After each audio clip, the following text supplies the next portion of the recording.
रखना यहाँ पर। कभी परमात्मा परीक्षा भी लेते हैं और कभी कभार ऐसा भी हो जाता है कि बीमारी के मुताबिक यदि आप दवा लेते हो तो बीमारी ठीक होती है। बीमारी के मुताबिक यदि दवा नहीं लेते तो बीमारी पूर्ण रूप से ठीक नहीं होती। तो जितनी उच्च मांग, जितनी ऊंची डिमांड, उतना ही ऊंचा श्रद्धा, उतनी ऊंची निष्ठा और उतना ही महत्वपूर्ण प्रयत्न, ये तीनों जब मिल जाते हैं तो कोई भी ऐसी वस्तु असंभव नहीं है परमात्मा के लिए आपको ना दे। परमात्मा को देने के लिए केवल दिक्कत पड़ती है आपको अपना कैवल्य दान देना, मुक्ति देना, ये दिक्कत पड़ती है। क्योंकि ये कैवल्य दान जो है वो आपके आचरण के द्वारा मिलने वाली वस्तु है। आपकी शुद्धता, आपके अंतःकरण की पवित्रता, उस पवित्रता के आधार पर मुक्ति दी जा सकती है। और बाकी संसार की भौतिक वस्तुएं देना बहुत आसान है।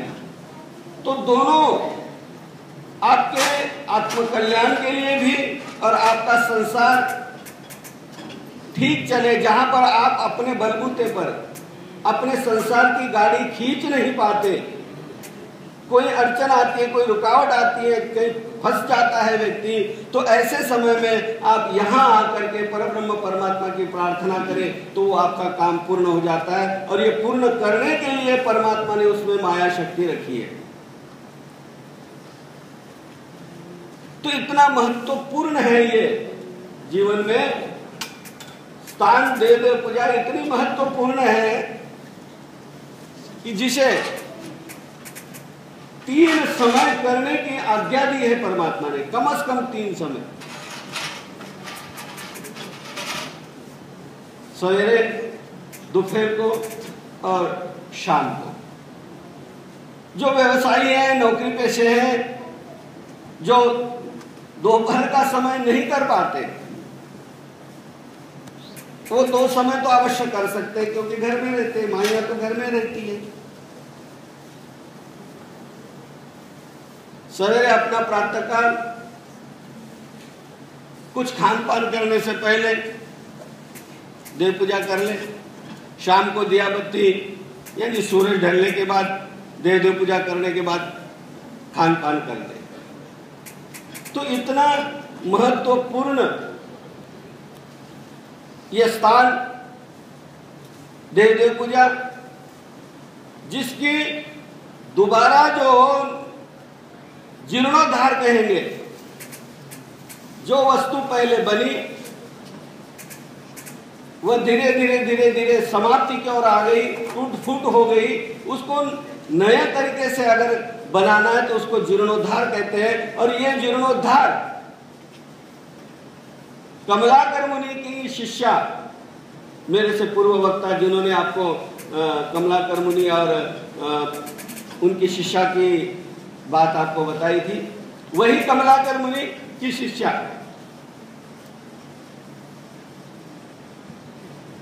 गुरु जी ने परीक्षा लेने के दृष्टिकोण से अपनी शिष्या को अपने से अलग किया और अलग आचरण करते समय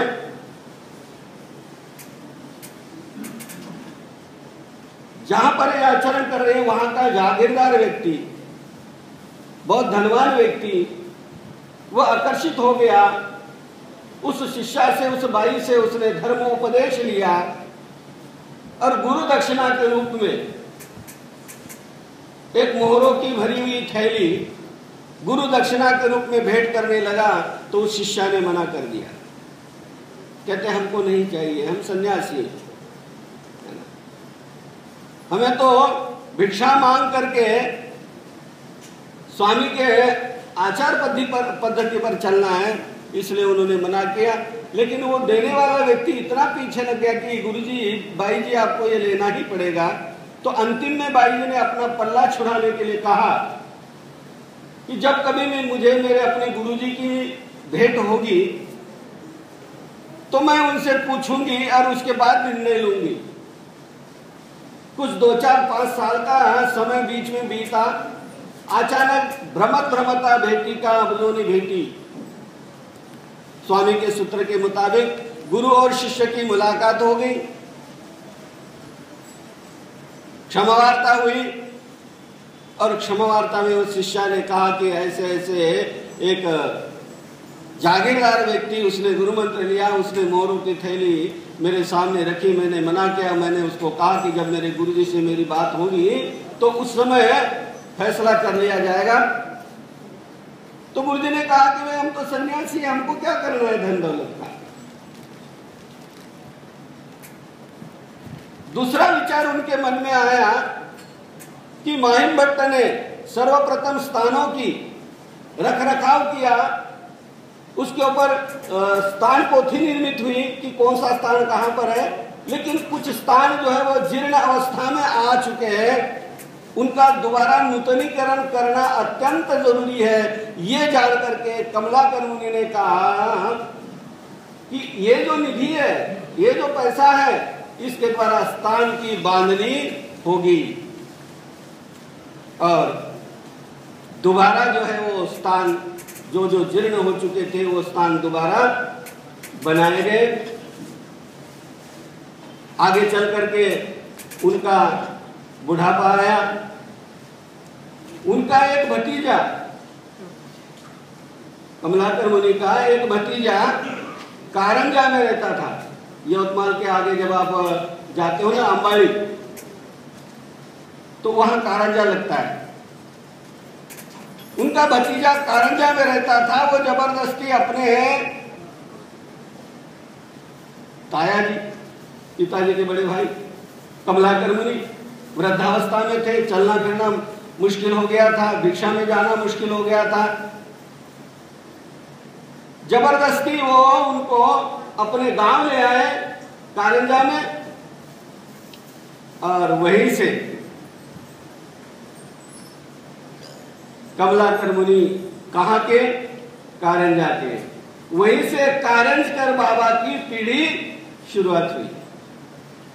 ये कारंजकर बाबा अमरावती वाले जो परंपरा है, यही नहीं कमलाकर मुनि से शुरू हुई, क्योंकि वो कारंजा में रहते थे। तो कारंजेकर बाबा यानी कमलाकर मुनि, आगे ये परंपरा चलती रही।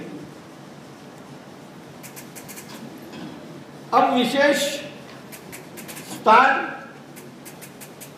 ऐसा नहीं है कि एक बार यहां स्पर्श कर दिया तो कितने ही लंबे दूरी तक वो स्थान में कृपा शक्ति और माया शक्ति रहेगी, ऐसा नहीं है। उसका कुछ निश्चित पैमाना है, कुछ नाप तोल है। यहां स्पर्श करने के बाद वो कृपा शक्ति कितनी दूरी पर रहे और कितना जहां स्पर्श होने के बाद नीचे कहां तक उस कृपा शक्ति और माया शक्ति रहे, इसका नाप तोल शास्त्रों ने दिया। शास्त्र कहता है